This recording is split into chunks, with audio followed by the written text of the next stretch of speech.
Welcome to Courtside Conversation. I'm your girl, Allie Love. After years on the hardwood as the in-arena host for the Brooklyn Nets, it's time for me to take it courtside. We're here with artists, athletes, and all of our favorite people to break down the game called life. We're getting real about the grow up and the glow up. So let's take a seat.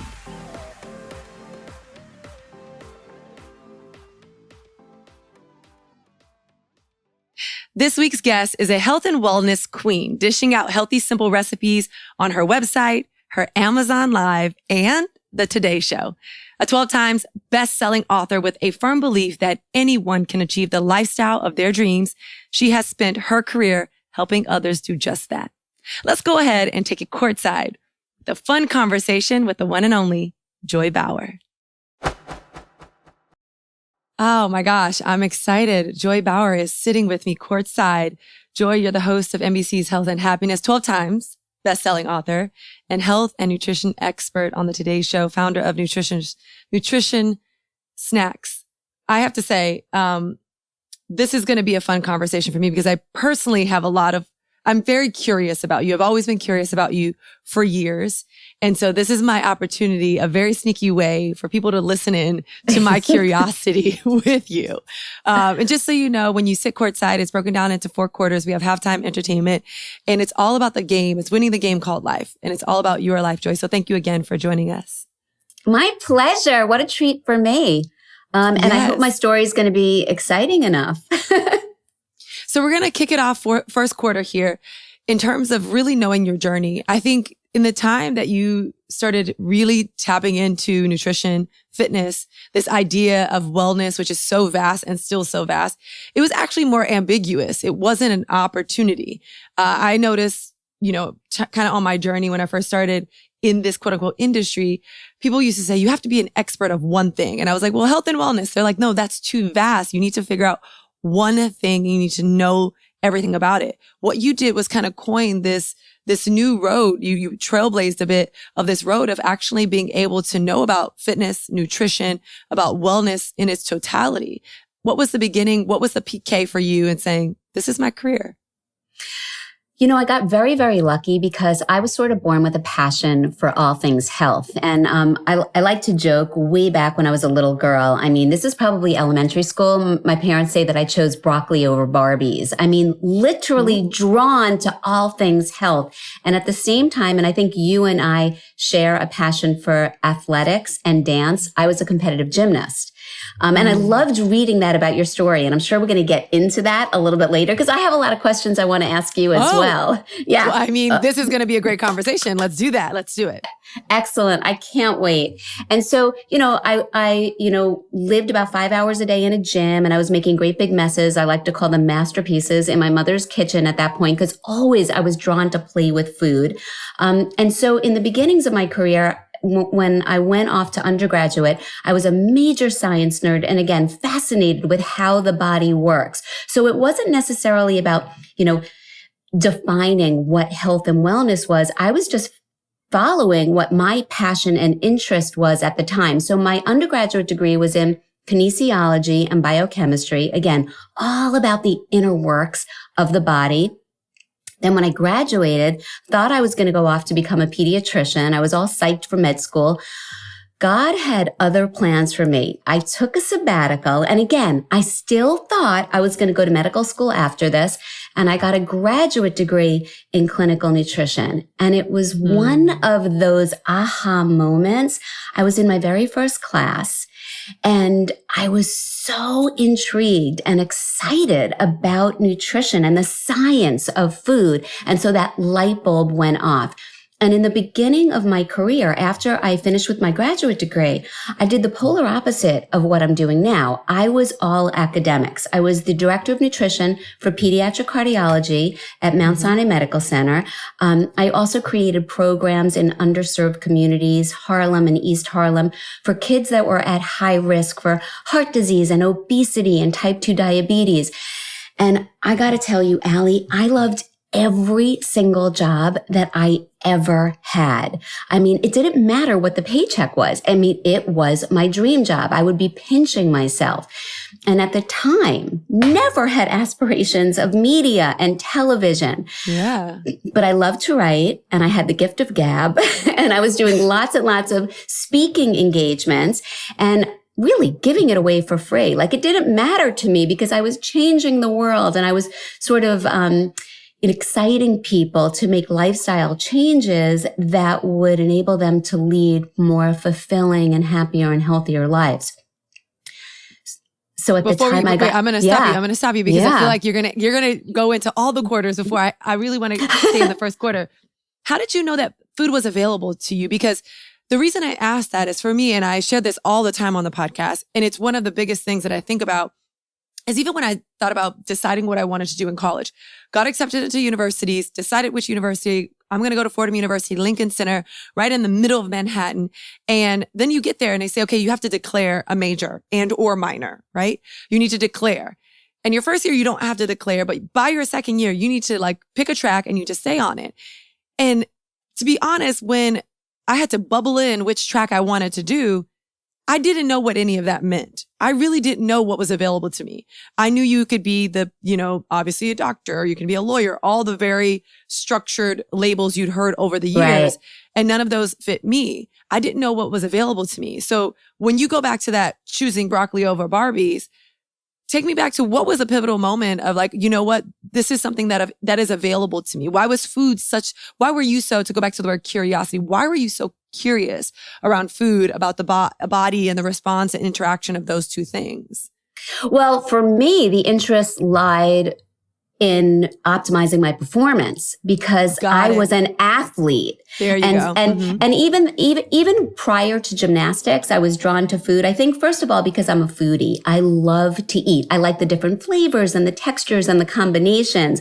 So, I was always trying to recreate things that we would have the option to try in a restaurant or, around holidays, traditions. If there was something to be made, I wanted to give it a shot.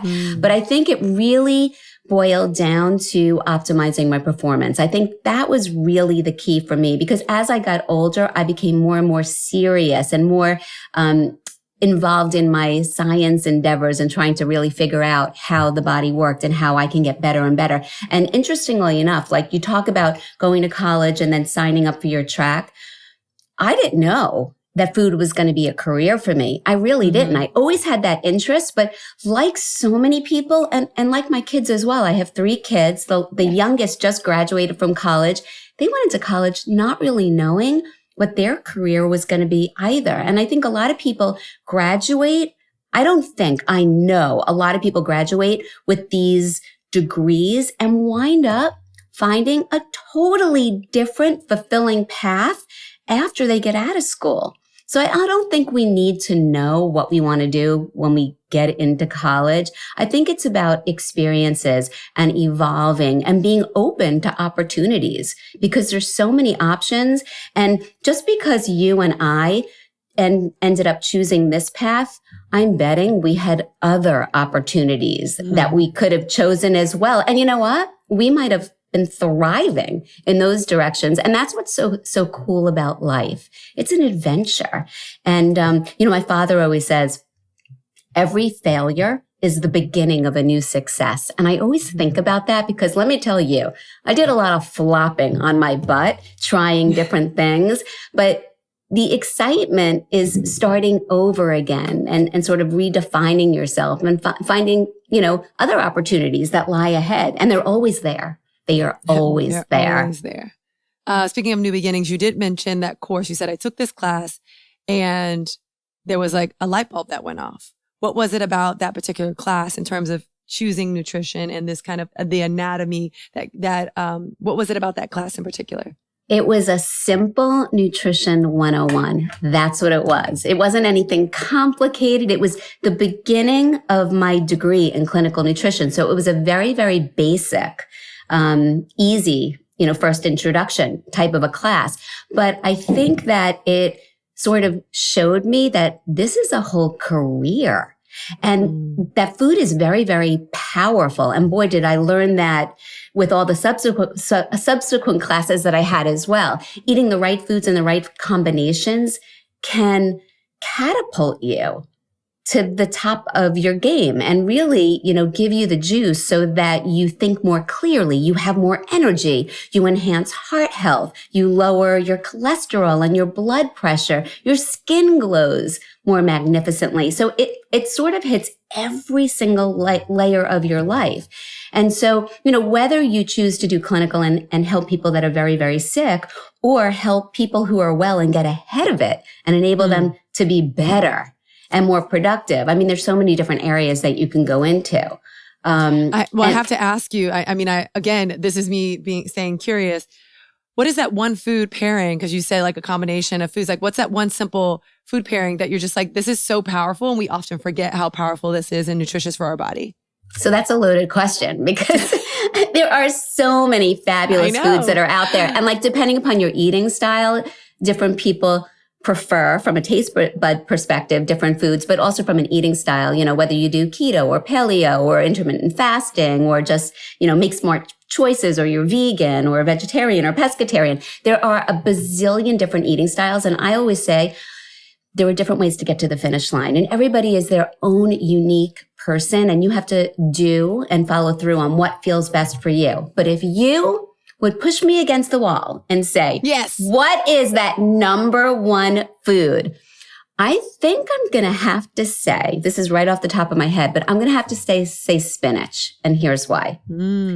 Spinach is like nature's multivitamin. If you break down spinach, it is so packed with vitamins and minerals and fiber and also antioxidants. It's got this one pair of antioxidants called lutein and zeaxanthin, and they work together to help promote sharp vision. So there's just so many things about spinach that's so darn good for you that if everyone is listening can just have spinach a couple of times a week, you are doing your body good. Oh my gosh, I have to be honest right now. I ordered a salad from Sweet Green. And, I didn't realize that I put spinach in it. And as I'm eating it, I was like, oh my God, I don't like spinach in salads. And then you're like, the one thing you need to eat is spinach. I love cooked spinach. Like, my husband cooks amazing spinach. I know that sounds crazy. Like, you're like, oh, anyone can cook spinach. But no, the seasoning on the spinach is always good. So cooked spinach is always something that I actually salivate. Like, I'm salivating for cooked spinach. But raw spinach, it makes my teeth feel weird sometimes. And I don't know why. And when I eat it, it gives me like chalks. And for people who are out there, you know how the chalk on the chalkboard, that feeling that you get on your body. Sometimes when I bite into spinach, it gives me that exact same feeling. And then it's like leaves something on my teeth that I can't get off for a while. Like a film. No, I totally get it. And different people prefer different foods, and then specific foods prepared in different ways. The good news about spinach is whether it's raw or whether it's cooked, it's all good for you. And I do understand that your husband has a way of making spinach sing, because preparing food is all about the seasonings and the cooking methods. And you don't have to like raw spinach. But one thing I'll tell you with spinach is when it's raw, try the baby spinach leaves, because they're less bitter and they're a little bit more tender. And so maybe if you throw in a handful mixed with romaine or mixed spring greens or other types of lettuces, you might be okay with it. And maybe with a good salad dressing on it as well, that might do it for you. But if you don't like it, no sweat. You just stick with your husband's method because it sounds delicious, and let me know what time I should be over for dinner. Oh, I like it. And Joy, you have a really good way of doing this. You have this way, which I need to learn how to do. It's like you finesse things all the time on TV, in your books. Like even your answer earlier, it's just like, I was like, what's that one thing? And you're like, no, everyone is different. And you have this very inclusive way of doing things, especially when you speak about food, which I do. Again, I appreciate it. Whereas I'm like, no, Joy, give me that one thing that everyone here should do, because even if they hate it, they should do it because it's good for you. I mean, as a Peloton instructor, I'm like, everyone should take Tabata. I mean, if doctor clears it and you know you can do high intensity workout, you should definitely eat your spinach raw and you should do Tabata. Like that's how I live my life. I love that you have this approach. Have you always had this approach to food when it came to discussing and writing, in particularly writing about food and the benefits of it? Have you always had this more inclusive tone, or is that something that you had to learn over the years? Give a girl some hope at the end of this tunnel. Oh, let me tell you, I had quite a learning curve. So I told you about my first job prior to media. It was with pediatric cardiology. And I'm going to tell you that the very first appointment that I've ever had was my biggest learning curve in my entire career. And here's how it went. I had a woman come in and her son had hyperlipidemia, which means that he had a genetic predisposition for high cholesterol. And it was a family with a lot of heart disease. So she was nervous. She was desperate. And when she came into the office, it was sort of like, help us. I am so scared. I am so terrified. And so what I did best, I had just graduated with all of these fancy degrees. I was oozing with knowledge. I was ready to change the world. And let me tell you, I knew what I was doing. I had all the answers for this woman.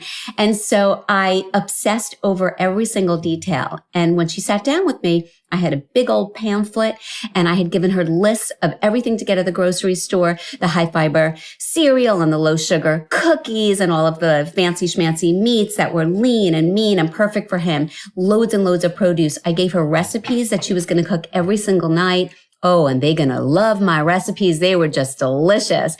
And also what she was going to pack for her son, Ben, for lunch every single day during the week. And I'm telling you, Allie, when she left, I fantasized about the follow-up appointment. She was going to come back and hug the guts out of me. She was going to tell me that she was praising me and coining me as a miracle worker to all of her friends. Even as a side benefit, her and her husband had lost a couple of pounds. Their relationship was better than it had ever been. I mean, this is what was going on in my mind because I had all the answers. When she came back, she nearly killed me. She slumped on the chair. I so vividly remember this visual. She crossed her arms. She started to cry and told me that I was the biggest waste of her time and money because oh my gosh, her son threw out every single bagged lunch that she had packed. He wouldn't eat it and mooched junk off of his friends.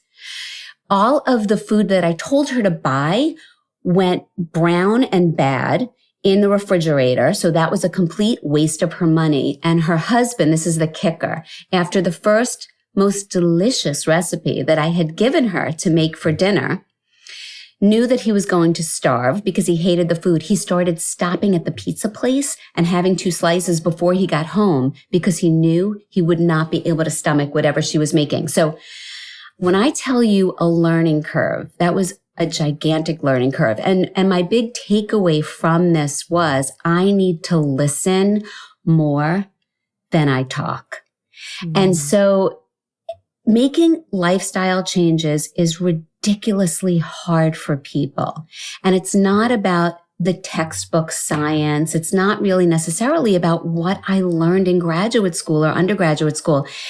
It's about being flexible and realistic and manageable. And what's going to work for one person is not necessarily going to work for another person. So again, what my takeaway was from this woman was so invaluable.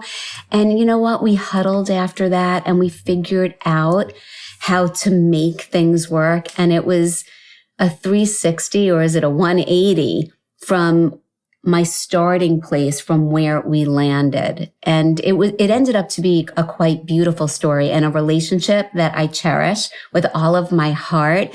But the tools that she gave me, I mean, whoa, I took them to heart and it helped me tremendously. And, you know, when you think about media and where I'm at now, I have a very vast audience. And, you know, basically what I'm doing is I'm trying to help, you know, a woman who weighs 500 pounds in Iowa who can't get off the couch and a fancy schmancy Park Avenue cardiologist in New York City who wants, you know, some takeaway for his own family, but also for his patients.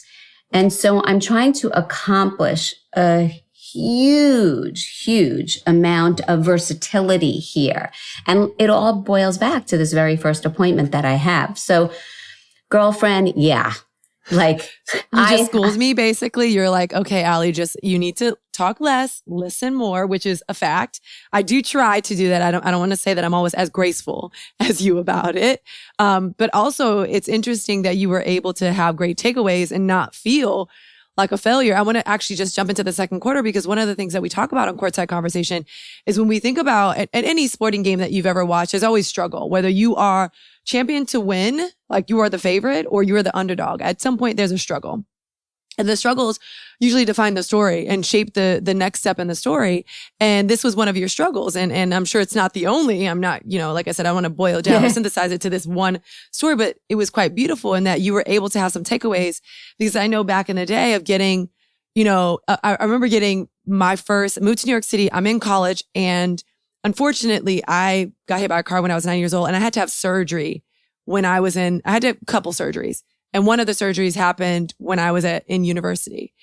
And during that time, I was on the mends. I was coming back from the injury as a dancer. Similarly, you're a gymnast, dance as well.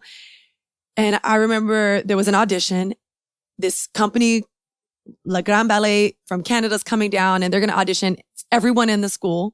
And I went to Fordham Ailey, and there's one spot. You can get one spot. They're going to, ask one dancer. And so they looked at all the advanced ballet classes, and I was, happened to audition into advance my first year in school. And I was just coming off this injury, and I'm in class, and afterwards they post the listing, and I got the one spot. Honestly, never guessed this. I got the one spot. I'm thrilled. I am beyond thrilled. The fact that I'm proving my parents proud. I'm like, oh my God, they're so proud of me. I'm, this was all worth it, moving away from home. I'm scared, and it's all adding up. And I remember 3 weeks before I was about to go for this scholarship that they paid for everything for the summer, my dean at the time called me in, and she, long story short, took the scholarship away from me. And because I wasn't able to quote unquote physically represent the school. So that means I didn't look the balletic type. My body type was not streamlined, was the word that was used. My body wasn't streamlined enough to represent the school in the scholarship, because they only give one scholarship. So I was representing our school. So she took it away from me. She gave it to a much taller girl with straighter hair, comes from a different part of town. And it was one of those things where that to me was a similar moment of someone and giving feedback, whether we thought it was appropriate at the time or not. I don't know. I can't tell for you, but it worked out. But it was one of those times for me where that was a struggle. I couldn't make sense of it for years. So in this story that you share, were you able to make sense of that feedback and say, it wasn't, this was me. I needed to do something about what I was delivering it and how I was delivering it and who I'm talking to, and listen more? Or was this more of, I learned it later I had to struggle with the feelings for a while, and then I had that epiphany where it's like, aha, now I get it. And that's a really good question. The way that I remember it, and I truly do vividly remember it, because it was such a milestone for me, such a monumental learning curve. It was in the moment. Mm-hmm. And I also give a lot of credit to the family that I was working with, because they worked with me the same way that I worked with them. And I think we learned together. It wound up to be a beautiful journey. I kept in touch with them for a very, very long time after that. And, it was a very valuable moment and learning curve for me. And at the same time, working in Harlem and East Harlem, and the different tricks and tips that I picked up along the way, because it was almost like simultaneously. But I'll tell you from your story, I'm a little bit thrown from your story, because I feel like I want to jump in and start swinging.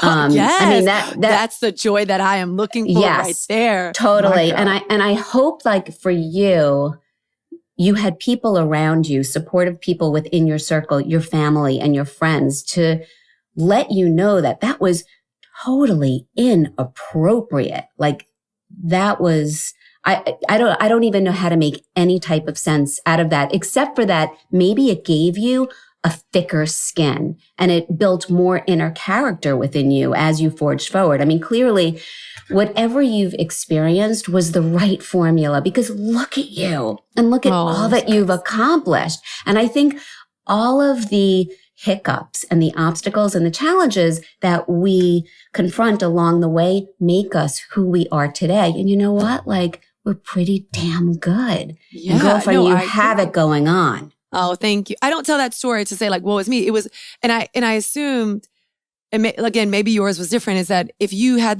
the capability and capacity to break that down in the moment, because it is really challenging getting feedback. Feedback is not always bad, right? You can have feedback. I always say there's 3 types of feedback. Feedback you agree with, feedback you don't agree with, and feedback you don't understand. There's only one type of bad feedback. It's the feedback you don't understand. So while I did think that this was not the best feedback that I was receiving, and I didn't think it was fair or just, the reason I shared that part of that story was because that was a very pivotal moment in my life, but I didn't know it at the time. I didn't have the capacity to change it around and motivate and inspire myself. I honestly was like brokenhearted. I was a little girl just finding my way. And I didn't share my story for a very long time. I didn't share that story for a very long time.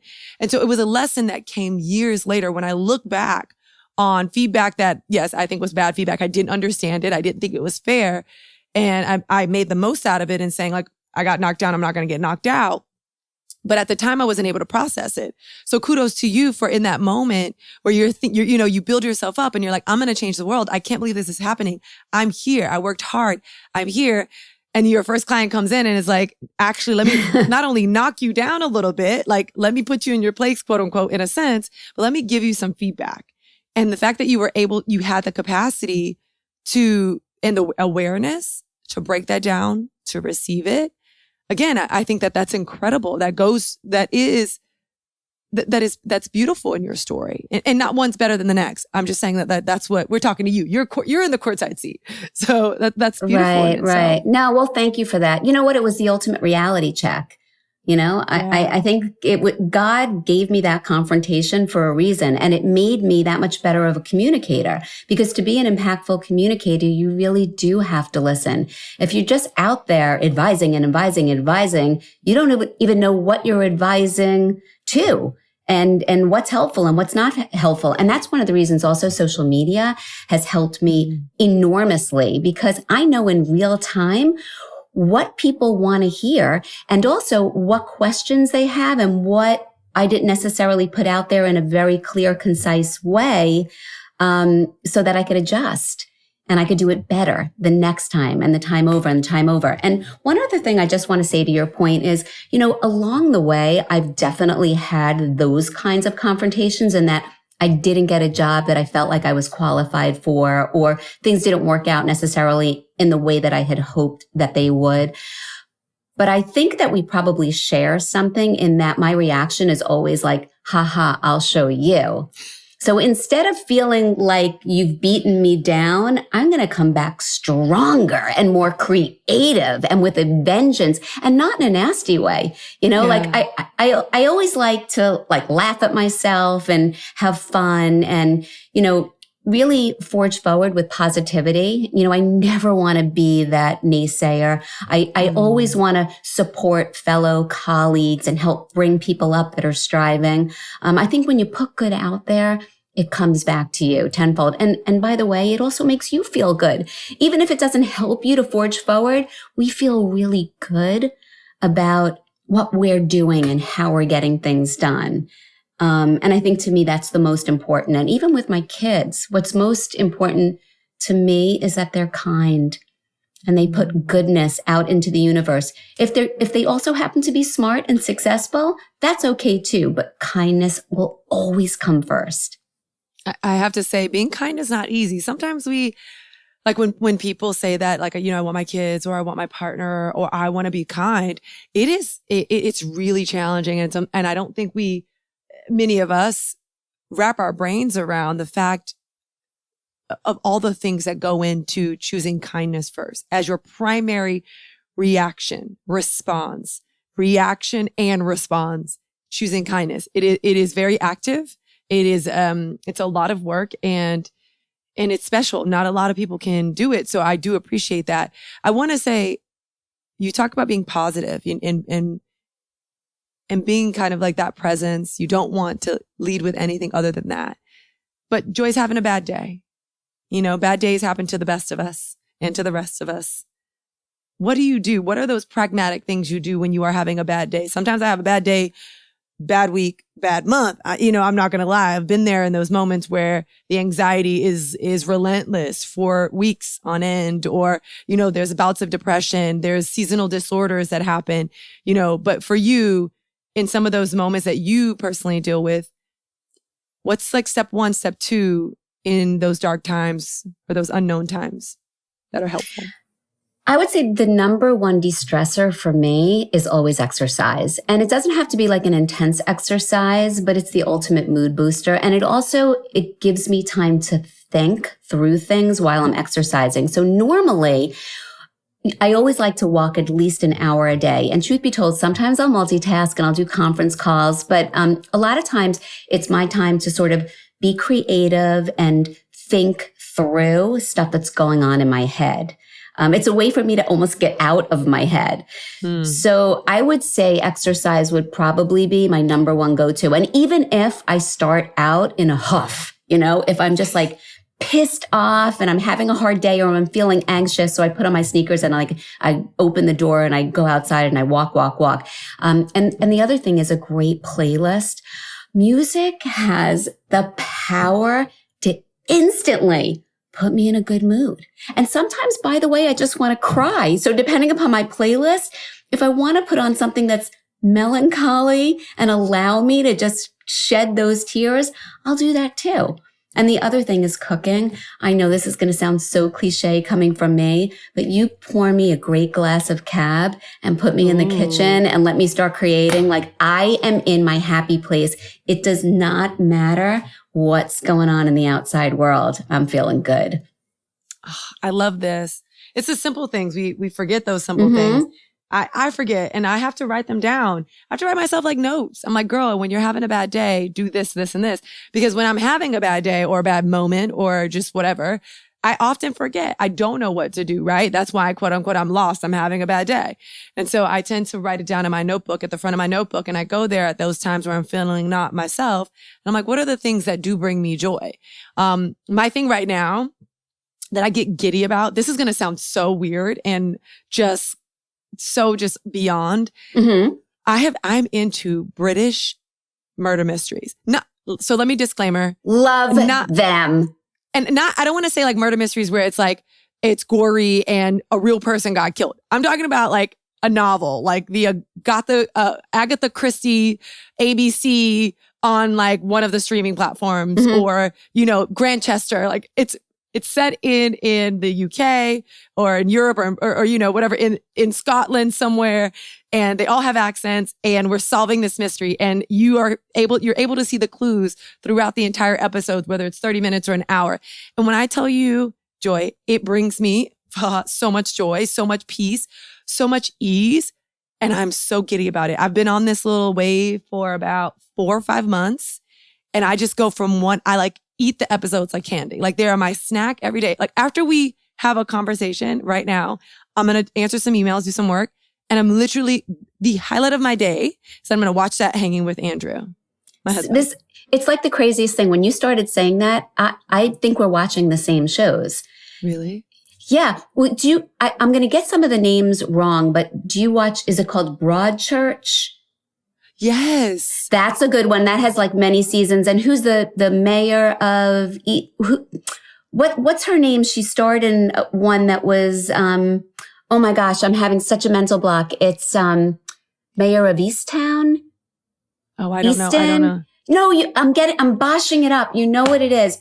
I do. Now I feel like I'm on the game. We're already at halftime and I'm already losing. Okay. I'm going to follow this up and I'm going to send you my whole list. I love those. Send it to me. And I know that they don't have accents, but I'm also such a sucker for every single variation of Law and Order. And the joke is like when it comes on cha-ching in the beginning, I know which episode it is. I already know because I've watched the reruns of the reruns of the reruns. So those are also, again, you're not going to get the accents, but they're psychological thrillers for sure. Yes. No, I do love Law and Order. I think of the thing, 2 shows that I know all the episodes. Bob's Burger, which is a cartoon. I watch that. I know every episode. King of Queens, I know every, you start the Me first too. 3 seconds, I know exactly. Give me one line from Kevin James and I'm just like, yep, I know it. I'm like, he.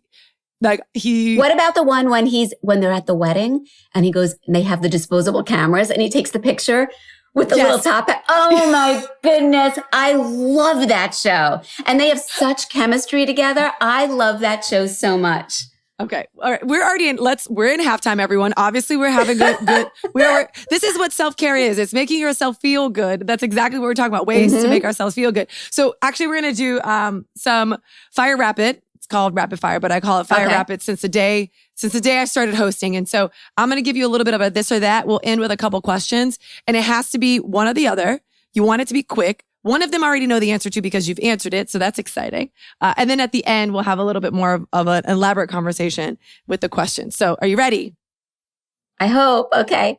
Joy, are you fast? Are you like, you talk fast like me, so I appreciate it. But are you like really fast in like your thoughts, like boom? I think so. But I don't want to set myself up for failure here. So we'll see what happens. Okay. We're setting the bar medium level. All right. Okay. And we start now. Cooking or eating? Cooking. Sweet breakfast or savory breakfast? Savory. Writing or being on camera? Writing or being on camera? Writing or hosting, like being on camera? On camera. Ballet or hip hop? Hip hop. Red or white wine? Red. Glass of cab. I knew that one. Manhattan, like New York City proper, or Westchester? Oh man, tie. No, you have to pick one. It's impossible. It's impossible. It's impossible. You have to pick give me a foul. Okay, you know what? I'm gonna have to say then Westchester, and when we start to talk about it, you'll know why. Okay. Also, I've never given a foul. 2, you don't get fouls in halftime. You only get it in the game. I just made that up. So we're both in the middle of a mess right now. We're both in the middle of a mess. Okay, we'll keep it going. Text or phone call? Text. Yes, don't ever call me. Sunrise or sunset? Sunset. Cake or pie? Pie. Cats or dogs? Dogs. All the cat lovers have like now left the podcast. No, I'm just kidding. All right. But I love the cats too. I love the cats. I even love fish and I love frogs, but like dogs. Dogs. I grew up with turtles. So I have my favorite animal is a turtle. And I just grew up like this sounds, again, now I'm sounding even this podcast. I'm not. Welcome to Allie being very odd, but I used to talk to my turtles all the time. And I was a terp. Really? University of Maryland. I was a terp. Say again, Allie, like bonding on so many different levels. Do you like a little love and a little joy? Look at us. Oh, that was good. You were saying, do I like what? Cab. Oh, I do. I mean, if you don't love cab, if you don't love a good glass of cab, I don't know who you are. Perfect. And you like tequila? Are you speaking my love language or what? A little glass on the rocks goes a long way. Let me tell you. All right. 3 questions before we conclude halftime. And you can't say cab because we've talked about it a lot, but guilty pleasure. What are your guilty pleasures? I don't even like to say guilty pleasures. What are your pleasures that someone, like surprise pleasure is probably a better way. Like we would never guess. Joy is like on the get down with the get down doing this. Melty vanilla ice cream, super, super rich, and hard, crunchy sugar cookies. At the same time? That would be a bonus. Oh, all right. So wait, are you one? I have to ask. This is where we may differ. Are you one of those people that take the ice cream and put it in the microwave to melt it down? No. I would. Okay. I like it to sit on the counter and just sort of organically get a little meltiness around the outside. Oh my goodness. Yeah, okay. That's really good. This one is another hard question. You can only have one. I think people also don't like when they can only have one of anything. So it stresses everyone out, which is why I say it. Okay. 1 favorite recipe you've created. So that's going to change with the times, but I would say right now it would be my Snickers, my healthy Snickers. Oh my God, I cannot make them fast enough. As soon as I make them and I put them in the refrigerator, they're gone. So it's like on repeat over and over and over again. I'm going to send you a big package of them. Or maybe we'll do like an Instagram live and I'll show you how to make it. Let's do it. Let's do it. That would be amazing. I like both ideas. Now I am salivating. I like both ideas. All right. Last question to round out halftime. Groundhog Day, a professional Groundhog Day. This is a professional moment that you could live over and over and over. One moment. What is it?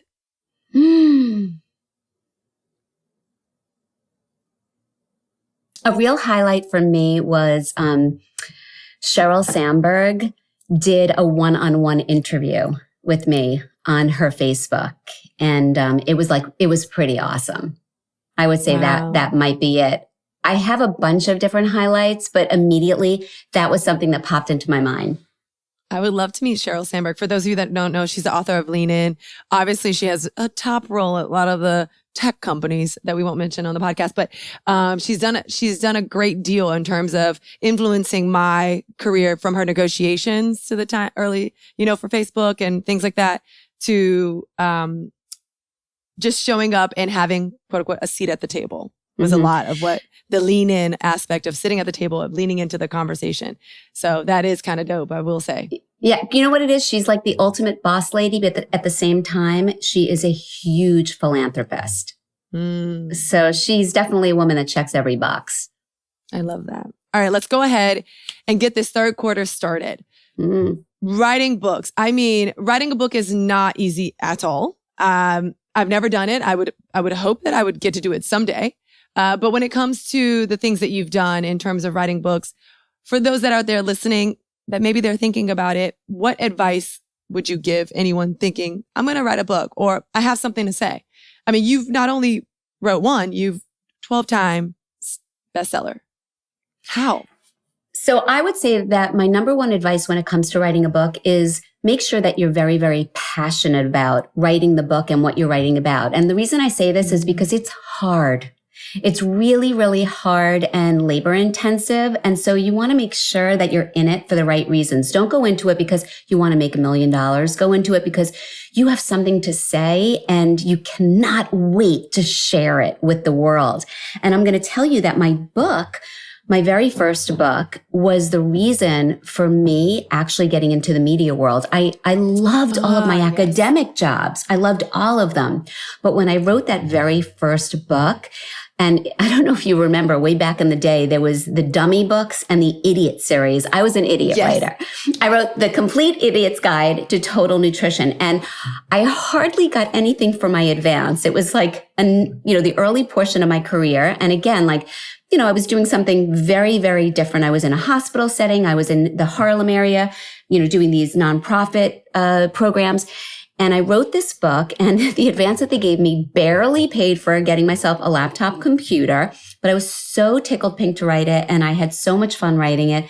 And when it was actually published, it started landing. It did well. And you talk about, it was at a time where, for the first time ever, people were taking food seriously, not just about eating to lose weight, but eating to feel better, to feel more comfortable in your skin, to increasing your brain health, your heart health, your energy, and just being the best you that you could possibly be. So then I had all of these people that were buying the book. The book landed on the Rolodex. At the time, it was the Rolodex, or the desks of various producers.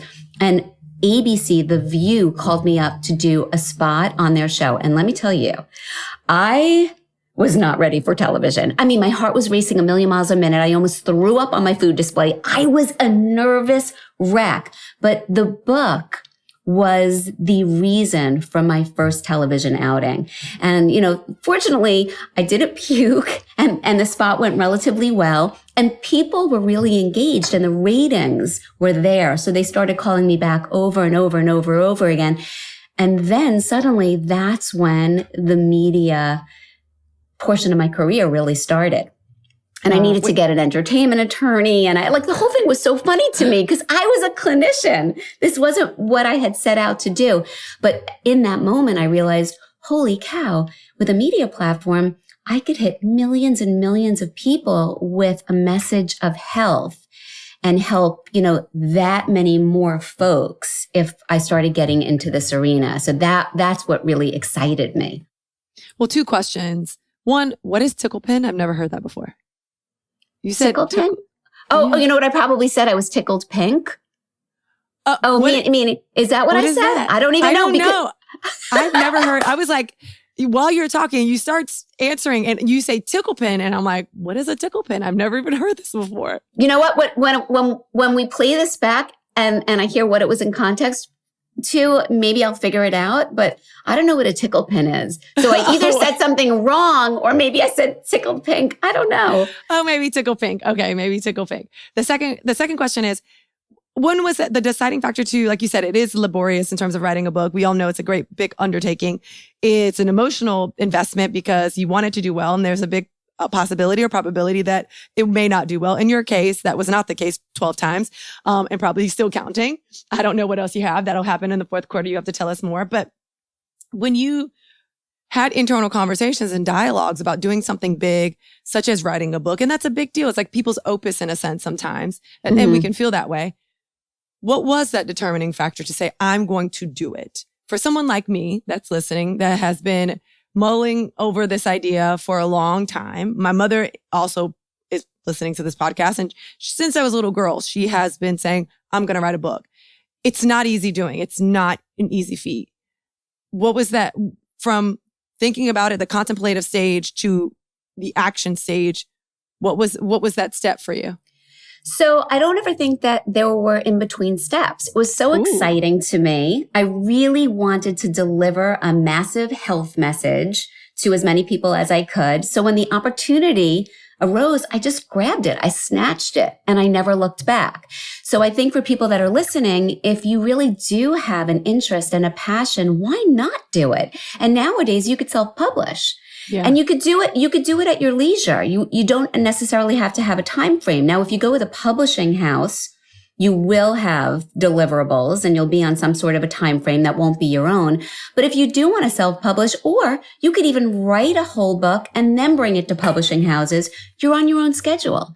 But I would say give yourself an official schedule so you get the job done. Otherwise, it's lingering and ongoing. And the best part for me, I think the most crucial part about writing a book is formulating the table of contents, because the table of contents, which can change when you sit down to write it, is going to organize you. And it's going to make it feel a little less overwhelming, because basically what you're doing when you do that table of contents, like anything, is you're breaking it down into pockets. And so when you do the table of contents, you just start with your introduction and then chapter 1 and chapter 2 and chapter 3. And you see it and you feel it. And also be open to letting it evolve in different directions. Sometimes when I sit down to write a book, I will only write a new book if I have a passion for a new topic. I'm never going to, sign a five book deal and just churn out books just to churn them out. It's too big of a project. It's exhausting. And not only the writing part is exhausting, then the editing part, and then getting out there and promoting it. I mean, it's one exhaustion after another. So you have to love what you are promoting and writing. You have to be very, very invested and married to it. Because when you're writing a book, you're living and you're breathing it. It's like starting a company. Yeah. Every single day. There's no downtime. So I would say be open to evolving, because sometimes I think I have this, set way of organizing a book in my head. But when I sit down and I write my table of contents, and then even after I start it, there's a better way to do it. So just be very nimble and be open to change, and also put it out there to friends and family that are willing to objectively, subjectively, but subjectively and objectively give you feedback, and be open to it. Don't be snarky, because these people love you and they only want to see you soar. So bring it all in, just embrace all of that feedback and take it to heart, because they could really help you be the best that you can be. Well, let's cut to, so the Complete Idiot's Guide to Eating Smart, 96, then a kind of 99, same type of idea, Idiot's Guide to Total Nutrition. You're on TV now, right? These are the moments where you're introduced to TV. You've been on TV for now a very long time. It is like who you are. How do you prepare? How do you prepare to get on, not on my podcast, but I'm saying, like, how do you prepare when you have something to say? As a host, I know I get nervous. Even having courtside conversation, at least an hour, 90 minutes before we have a conversation, I have a little nerves in the pit of my stomach. Although every time I get on camera with folks, one, I'm grateful for your time. I'm excited that you're here. This is something I've dreamed. I built this podcast for a very long time. It's still refining itself. I'm still learning about myself. But I get so thrilled every single time. Like right now, I'm full of joy just to be, like I'm very full just to be here with you and to be able to have this conversation and for it to live in a place called Courtside Conversation that I created. For you, you get on TV, it's second nature. Do you ever have any of those I like to call good butterflies? And if so, how do you deal with it and how do you prep? What are some basic tips? I always have butterflies, and I hope whether it's speaking engagements or whether it's, going on the Today Show. Can you imagine it's my 16th year as a resident nutritionist on the Today Show? 16 years. I mean, that is just like mind-boggling because the time goes so fast. But the butterflies are awesome because I think the butterflies equate to energy, and I never, ever, ever want to lose those butterflies. And the butterflies always help to keep us on our A game and they give us edge, right? And we need that. But I think one of the ways that I prepare is not over preparing because every single spot that I do on TV is an adventure. And let me tell you, I have had loads of adventures and you never quite know what direction it's going to go with. And you want to roll with the punches. Do you know, Allie, I have fallen on national television off my high heels onto my butt twice. Two times. And one time I took down Al Roker with me. Tell me more. Oh my gosh, tell me more. Oh my goodness. And you know what? They were hilarious. I mean, you just gotta learn to laugh at yourself and never take yourself too seriously. And also know what you know and know that it's a lot. And if somebody asks you something and you don't know the answer to it, it's okay to say, I don't really know. And then you could always follow it up via social media and throw the answers out there afterwards. But, I prepare, but I never, ever over prepare. And for anybody that is listening and, you have a craft and you're going on TV to tout your craft, you're the expert of that spot.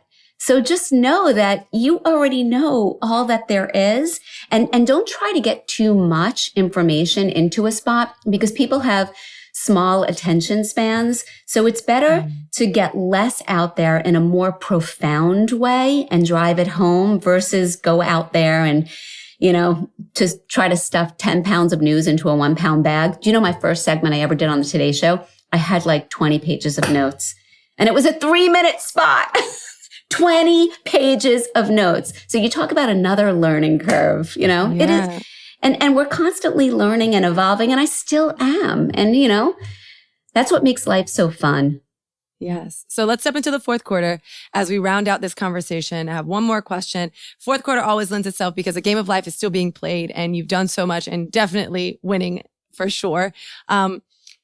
It's funny because many people say my love language is being prepared. Like I just think the best way to show respect, a level of appreciation, is to come in prepared, to be timely and prepared.